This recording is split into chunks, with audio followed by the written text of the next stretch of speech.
મિત્રો પ્રથમ પરસોત્તમ રૂપાલા વિવાદ ઉપર એક નજર કરીએ તો જામનગર શહેરમાં 3 તારીખે ક્ષેત્રીય અસ્મિતા મહાસંમેલનનું આયોજન કરવામાં આવ્યું હતું, જેમાં ક્ષેત્રીય સમાજ હજારોની સંખ્યામાં હાજર રહ્યો હતો. જામનગર શહેરના ખીજડીયા બાયપાસ ખાતે યોજાયેલા સંમેલનમાં ગુજરાત ક્ષેત્રીય સંકલન સમિતિના આગેવાનો કરણસિંહ ચાવડા, પીટી જાડેજા, સમજુભા જાડેજા, હરપાલસિંહ ચુડાસમા, તૃપ્તિબા રાવલ સહિતના આગેવાનો ઉપસ્થિત રહ્યા હતા. વધુમાં તમને જણાવી દઈએ કે વડાપ્રધાનના જામનગરના પ્રવાસ બાદ ક્ષેત્રીય સમાજનું મહાસંમેલન યોજાયું હતું. જય ભવાની, ભાજપ જવાનીના નારા સાથે ક્ષેત્રીયોએ આવનારી લોકસભાની ચૂંટણીમાં ભાજપ વિરોધી મતદાન કરી અને કોંગ્રેસમાં મત આપવાનું આહવાન કર્યું હતું.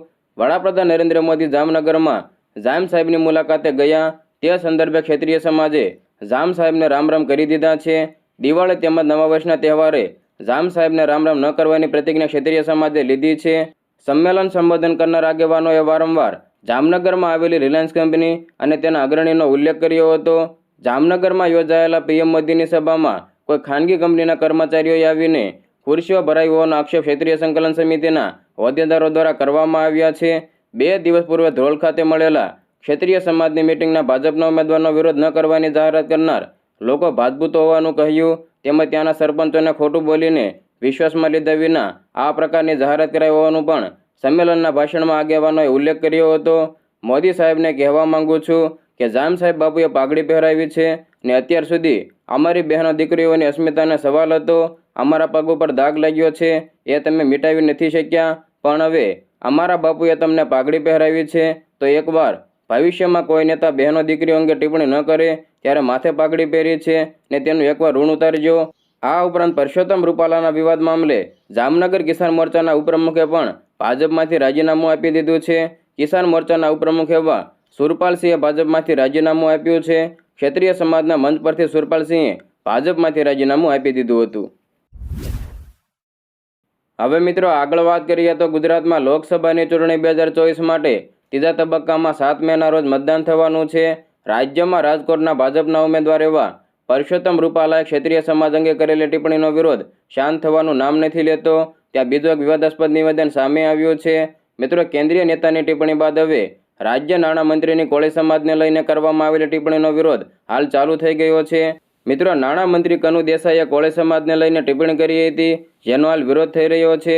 અખિલ ભારતીય કોળી સમાજના ઉપપ્રમુખ એવા પ્રવીણ સોલંકીએ જણાવ્યું છે કે નાણામંત્રી દરજ્જાના વ્યક્તિ આ રીતનો વાણીવિલાસ કરે તે કોળી સમાજ કોઈ દિવસ રાખે નહીં. આ ટિપ્પણીનું પરિણામ કનુભાઈએ ભોગવવું પડશે. બધા સમાજ માટે આવા બફાટ થાય છે તો ભાજપ હાઈકમાન્ડ ચૂપ કેમ છે? આ મોટા દરજ્જાના નેતાનો બફાટ કરે છે તેને ભૂલ ન કહેવાય. આ સાથે જ અખિલ ભારતીય કોળી સમાજના ઉપપ્રમુખે જણાવ્યું કે કનુભાઈએ રાજીનામું આપી દેવું જોઈએ, ત્યાં સુધી કોળી સમાજ તેમને માફ નહીં કરે. મિત્રો, કનુ દેસાઈના નિવેદનથી વિવાદ સર્જાયો છે. ગુજરાત કોંગ્રેસના પ્રદેશ અધ્યક્ષ શક્તિસિંહ ગોહિલે પણ કનુ દેસાઈના નિવેદન સામે સવાલો ઉઠાવ્યા છે. શક્તિસિંહ ગોહિલે જણાવ્યું છે કે કનુ દેસાઈએ કોળી સમાજનું અપમાન કર્યું છે. કનુભાઈ અહંકારમાં બોલી રહ્યા છે. મિત્રો, સમાચારમાં આગળ વધીએ તો હવે ચૂંટણી પ્રચારને ફક્ત એક જ દિવસ બાકી રહ્યો છે, ત્યારે રાજકીય પક્ષોએ પ્રચારમાં એડી ચોટીનું જોર પણ લગાવ્યું છે. ત્યારે ગઈકાલે કોંગ્રેસના સ્ટાર પ્રચારક પ્રિયંકા ગાંધી ગુજરાત આવ્યા હતા. મિત્રો, પ્રિયંકા ગાંધી બનાસકાંઠા કોંગ્રેસ ઉમેદવાર માટે પ્રચાર કરવા માટે પહોંચ્યા હતા. જેમણે લાખણીમાં પ્રચાર સભાને સંબોધી હતી. લાખણીમાં ગેનીબેન ઠાકોરના પ્રચાર માટે જનસભાને સંબોધી હતી. આ સમયે કોંગ્રેસના પ્રમુખ એવા શક્તિસિંહ ગોહિલ સાથે પ્રદેશના નેતાઓ પણ હાજર રહ્યા હતા.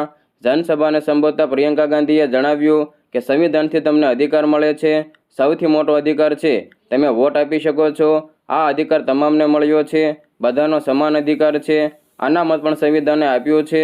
તમે આજની રાજનીતિને જુઓ અને સમજો તો સ્પષ્ટપણે દેખાશે કે છેલ્લા 10 વર્ષમાં પીએમ મોદીએ સૌથી મોટું જે કામ કર્યું છે તે જનતાના અધિકારોને કમજોર કર્યા છે. પ્રિયંકા ગાંધીએ વધુમાં કહ્યું કે તેઓ મારા ભાઈને શહેજાદા કહે છે.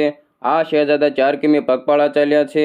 કન્યાકુમારીથી લઈને કાશ્મીર સુધી તમારી સમસ્યાઓ જાણવા માટે ચાલ્યા છે. બધાને મળીને સમસ્યાઓ પૂછી છે. તો બીજી તરફ તમારા શહેનશાહ પીએમ મોદી મહેલમાં રહે છે.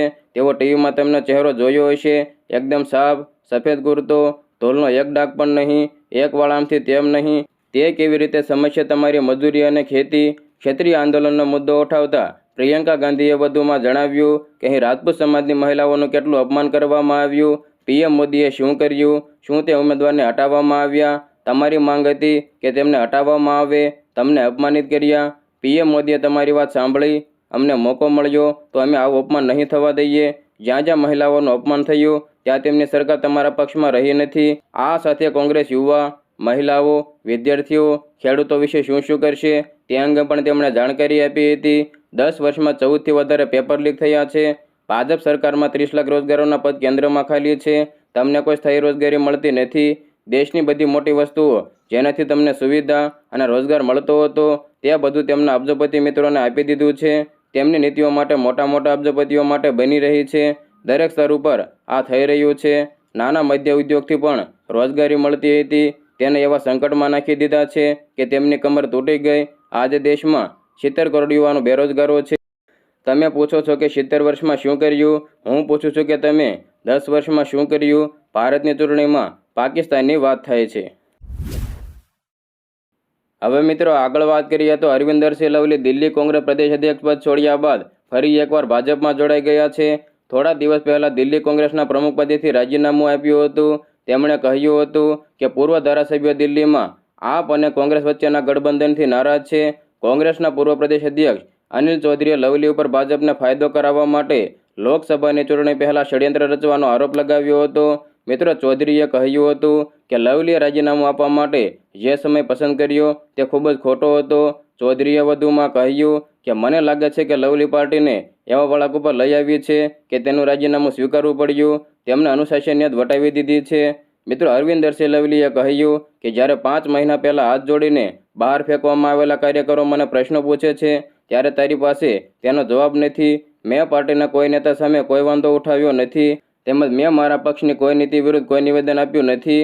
મેં માત્ર એટલું જ કહ્યું છે કે હું આ સિસ્ટમમાં કામ કરવા સક્ષમ નથી. તમે બીજા કોઈને પ્રમુખ બનાવો, હું પ્રમુખથી ઉપર શું બની શકું? મેં મારી ઉમેદવારી અંગે પહેલેથી સ્પષ્ટતા કરી દીધી હતી. તેમણે વધુમાં એમ પણ કહ્યું કે જો પાર્ટી ચૂંટણી હારી ગઈ હોત તો પણ મારા ઉપર કોઈ અસર ન થઈ હોત, કારણ કે બધા જાણતા હતા કે દિલ્હી કોંગ્રેસ કમિટીની કોઈ ભૂમિકા નથી. મેં આ પદ મારા માટે નહીં પરંતુ પાર્ટીના કાર્યકરો માટે છોડ્યું છે. તેમણે સ્પષ્ટ કર્યું છે કે ચૂંટણીમાં જે ઉમેદવાર તેમને બોલાવશે તેમના પ્રચારમાં તેઓ ભાગ લેશે. વધુમાં તેમણે કહ્યું કે ઉમેદવાર નક્કી કરવાનો અધિકાર હાઈકમાન્ડનો છે.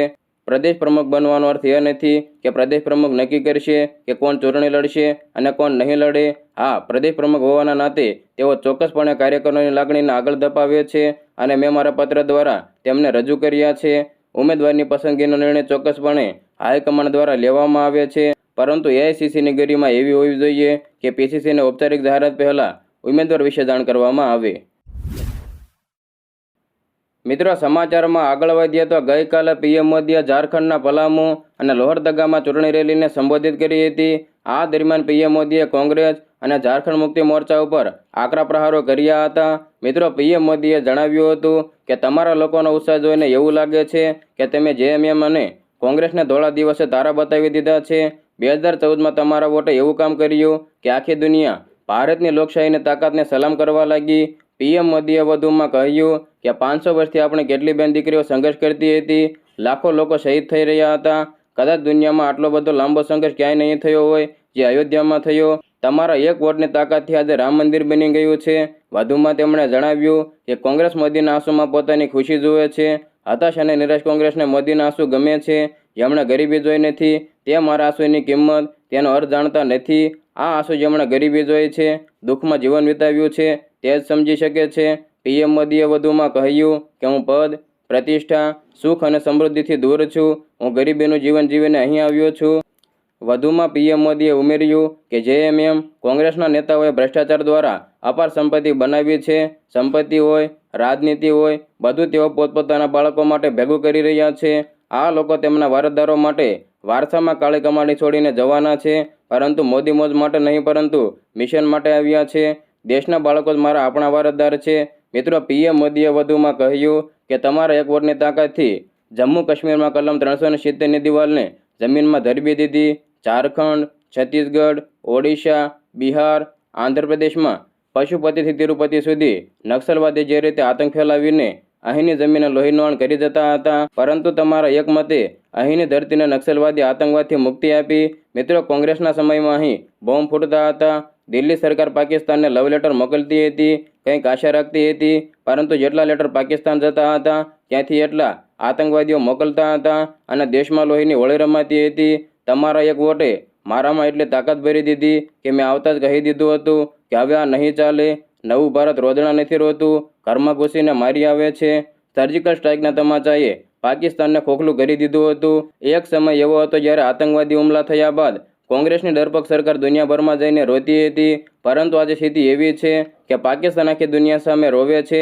પાકિસ્તાનના નેતા કોંગ્રેસના શહેજાદાને પીએમ બનાવવા માટે દુઆ કરે છે, પરંતુ એક મજબૂત ભારત હવે મજબૂત સરકારને દીચે છે.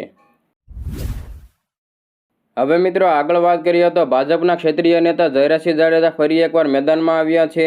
ભાજપના સમર્થનમાં ગોંડલમાં ફરી એકવાર 5 મેના રોજ ક્ષેત્રીય સંમેલન યોજાવાનું છે. ગોંડલ ખાતે રાજપૂત સમાજની વાડીએ આ સંમેલન યોજાવા જઈ રહ્યું છે, જેમાં ગરાસિયા રાજપૂત, કાઠી ક્ષેત્રીય સમાજ, કારડિયા રાજપૂત, નાડોદા રાજપૂત, સોરઠિયા રાજપૂત અને ખાંટ રાજપૂત સમાજના લોકો આ સંમેલનમાં હાજર રહેવાના છે. મિત્રો બાવળાના ગામડાઓમાં ફરીને ધોળકાના ચંડીસર ગામે ક્ષેત્રીય સમાજના ધર્મરથ હતું, જેમાં મોટું સમાપન કરાયું હતું, જેમાં ક્ષેત્રીય અસ્મિતા મહાસંમેલન યોજાયું હતું, જેમાં મોટી સંખ્યામાં હાજર ક્ષેત્રીય અને અન્ય સમાજના લોકોએ પણ ભાજપ વિરુદ્ધ મતદાન કરવા માટે મા ભવાનીના સોગંદ લઈ પ્રતિજ્ઞા લીધી હતી. સમાજ એક થઈ ગયો છે. આ સમાજ તેનો જવાબ 7 તારીખે અને આવનારા દિવસોમાં આપવાનો છે. આ સંમેલનમાં ક્ષેત્રીય સમાજ સમિતિના આગેવાનો અર્જુનસિંહ ગોહિલ, કરણસિંહ ચાવડાએ જણાવ્યું હતું કે રૂપાલાનું નિવેદન ભાજપને ભારે પડવાનું છે. આ કાર્યક્રમમાં બહોળી સંખ્યામાં રાજપૂત ક્ષેત્રીય સમાજના આગેવાનો સાથે અન્ય જ્ઞાતિના આગેવાનો પણ જોડાયા હતા. આ સંમેલનમાં ક્ષેત્રીય સમાજના આગેવાન તૃપ્તિબા રાવલ અને મહેન્દ્રસિંહ રાઠોડે એમ કહ્યું કે અમે 36 દિવસથી અમે કહીએ છીએ કે અમે પત્ર પણ લખ્યા છે, એટલે ભાજપને મત આપવા માટે અપીલ કરી હતી અને જણાવ્યું હતું કે લોકસભાની ચૂંટણીમાં ભાજપને 5 લાખની લીડ નહીં મળે. સમગ્ર ક્ષેત્રીય સમાજ બીજેપી વિરુદ્ધ મતદાન કરશે. આ સંમેલનમાં સમાજની મહિલા, પુરુષ મોટી સંખ્યામાં ઉપસ્થિત રહ્યા હતા. લોકસભાની ચૂંટણી ખૂબ જ નજીક આવી ગઈ છે અને રાજકીય પક્ષો દ્વારા પ્રચાર પણ શરૂ કરી દેવામાં આવ્યો છે. ત્યારે હવે રાજકોટ બેઠક ઉપરથી ચૂંટણી લડનારા પરસોત્તમ રૂપાલા વિવાદમાં આવ્યા છે. પરસોત્તમ રૂપાલાનો કથિત વિડીયો સોશિયલ મીડિયામાં વાયરલ થયો હતો. અનુસૂચિત જાતિ સમુદાયના એક કાર્યક્રમમાં રજવાડા અંગે બોલતા તેમને સમયજીભ લપસી ગઈ હતી, જેમાં તેમણે ક્ષેત્રીય સમાજ અંગે બફાટ કર્યો હતો. પરસોત્તમ રૂપાલાના એક નિવેદનને કારણે ક્ષેત્રીય સમાજમાં ભારે રોષ જોવા મળી રહ્યો છે. જોકે વિવાદ વકરતા પરસોત્તમ રૂપાલા ક્ષેત્રીય સમાજની માફી પણ માંગી હતી. મિત્રો સમાચારોમાં આગળ વધીએ તો રાજ્યમાં 2 દિવસ બાદ આગામી 7 મેના રોજ એક જ તબક્કામાં તમામ 25 બેઠકો પર મતદાન યોજાવાનું છે. ગુજરાતમાં અત્યારે ભાજપ માટે કપરા ચડાણ સાબિત થઈ રહ્યા છે, કેમ કે રાજ્યમાં ક્ષેત્રીય સમાજનું આંદોલન પૂરજોશમાં ચાલી રહ્યું છે અને ઠેર ઠેર ભાજપ વિરુદ્ધ મતદાન કરવા માટે શપથ લેવડાવવામાં આવી રહ્યા છે. ત્યારે હવે ભાજપના ક્ષેત્રીય નેતા વજુભાઈ વાળાએ મોટું નિવેદન આપી દીધું છે. મિત્રો રાજ્યમાં ચાલી રહેલા ક્ષેત્રીય સમાજના આંદોલન ઉપર હવે વજુભાઈ વાળા સામે આવ્યા છે. લાંબા ગાળા બાદ ભાજપના ક્ષેત્રીય નેતા અને સિનિયર પાર્ટી નેતા એવા વજુભાઈ વાળાએ મોટી પ્રતિક્રિયા આપી છે. મિત્રો આ પહેલાં એક શ્રદ્ધાંજલિ સભા દરમિયાન પરસોત્તમ રૂપાલાએ ક્ષેત્રીય સમાજની બહેનો માટે અભદ્ર ટિપ્પણી કરી હતી, જેને લઈને રાજ્યમાં છેલ્લા 1 મહિનાથી વધુના સમયથી રૂપાલાનો વિરોધ થઈ રહ્યો છે. હાલમાં વજુભાઈ વાળાએ ક્ષેત્રીય સમાજના આંદોલનને લઈને જણાવ્યું કે રૂપાલાએ માફી માંગી લીધી છે. હવે આ પ્રકરણ અહીં પૂર્ણ થાય છે. દરેક સમાજમાં થોડી ઘણી નારાજગી રહેતી હોય છે. તેમણે વધુમાં જણાવ્યું કે ક્ષત્રિય સમાજ ભાજપની સાથે હતો અને સાથે જ છે. જે પણ નારાજગી હશે ધીમે ધીમે દૂર કરાશે. ગ્રામ્ય વિસ્તારોમાં નારાજગીનો દોર પૂર્ણ થતો જાય છે. મિત્રો, ગુજરાતમાં છેલ્લા 2 મહિનાથી ક્ષત્રિય આંદોલન ચાલી રહ્યું છે. ક્ષત્રિયો રાજકોટ બેઠકના ભાજપના ઉમેદવાર એવા પરસોત્તમ રૂપાલાના વિરોધમાં જબરદસ્ત આંદોલન કરી રહ્યા છે. ઠેર ઠેર શપથ અને સોગંદ પણ લેવડાવાઈ રહ્યા છે કે આ લોકસભાની ચૂંટણીમાં ભાજપ વિરુદ્ધ જંગી મતદાન કરવામાં આવે. આ તમામ કાર્યક્રમો ક્ષત્રિય સમાજ સંકલન સમિતિ હેઠળ થઈ રહ્યા છે, પરંતુ ક્ષત્રિય સમાજ 2 ભાગમાં વહેંચાઈ ગયો છે તેવું લાગી રહ્યું છે. મિત્રો, તાજા અપડેટ પ્રમાણે ગુજરાતના 15 જેટલા રાજવી પરિવારો અને 46 જેટલા રાજવીઓએ ભાજપ અને નરેન્દ્ર મોદીને આ મુદ્દે ખુલ્લું સમર્થન આપ્યું છે. આ બાબતે રાજકોટના રાજવી પેલેસમાં બેઠક પણ મળી હતી. રાજકોટમાં ભાજપના ઉમેદવાર એવા પરસોત્તમ રૂપાલાના ક્ષત્રિય સમાજની બહેનો માટે કરવામાં આવેલી અભદ્ર ટિપ્પણી મામલે રોષ ઉગ્ર બન્યો છે. 2 મહિનાથી ક્ષત્રિય સમાજ સંકલન સમિતિ ગુજરાતમાં ઠેર ઠેર સભાઓ અને બેઠકો કરીને ભાજપ અને રૂપાલા વિરુદ્ધ મતદાન કરવાનું આહવાન કરી રહ્યા છે, પરંતુ હવે નરેન્દ્ર મોદીની ગુજરાત યાત્રા બાદ ચિત્ર બદલાઈ ગયું છે. હાલમાં ગુજરાતના 15 જેટલા રાજવી પરિવારો અને 46 જેટલા રાજવીઓએ ભાજપ અને નરેન્દ્ર મોદીને ખુલ્લું સમર્થન જાહેર કર્યું છે. આ માટે 15 જેટલા રાજવીઓ દ્વારા લેટર અને સપોર્ટ પણ મળ્યા છે. મિત્રો, તમને જણાવી દઈએ કે રાજકોટમાં રાજવી પેલેસમાં સૌરાષ્ટ્રના અલગ અલગ પંથકના રાજવીઓ એકઠા થયા હતા.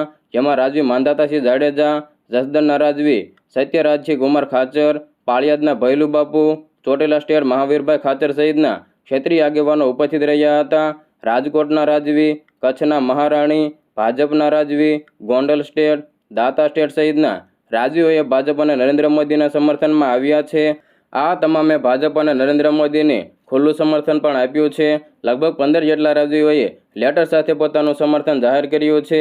આ દરમિયાન રાજકોટના રાજવી માંધાતાસિંહ જાડેજાએ વડાપ્રધાનના વખાણ કર્યા અને જણાવ્યું હતું કે વડાપ્રધાન 16 થી લઈને 18 કલાક કામ કરી રહ્યા છે. 2024માં આપણે બધા સાથે મળીને ફરી એકવાર પીએમ મોદીને વડાપ્રધાન બનાવીએ. વડાપ્રધાને અનેક મંદિરનો જીર્ણોદ્ધાર કર્યો છે. ખાસ વાત તો એ છે કે રાજકોટ સહિત ગુજરાત રાજ્યમાં 46 જેટલા રાજ્યોએ પણ નરેન્દ્ર મોદીને સમર્થન જાહેર કર્યું છે. તેમણે જણાવ્યું કે આ વખતે કમલના ફૂલને મત આપીએ. મત એ સનાતન ધર્મ અને વડાપ્રધાનને જાય છે. ઉલ્લેખનીય છે કે એક બાજુ ગુજરાતમાં રાજવી પરિવારો ખુલ્લેઆમ ભાજપ અને નરેન્દ્ર મોદીના સમર્થનમાં ઉતર્યા છે, તો વળી બીજી બાજુ ક્ષેત્રીય સંકલન સમિતિ સતત વિરોધ કરી રહ્યું છે. વડાપ્રધાન નરેન્દ્ર મોદીના ગુજરાત પ્રવાસની સાથે જ ક્ષેત્રીયોમાં બે ફાટા પડી ગયા હોય તેવું હવે લાગી રહ્યું છે.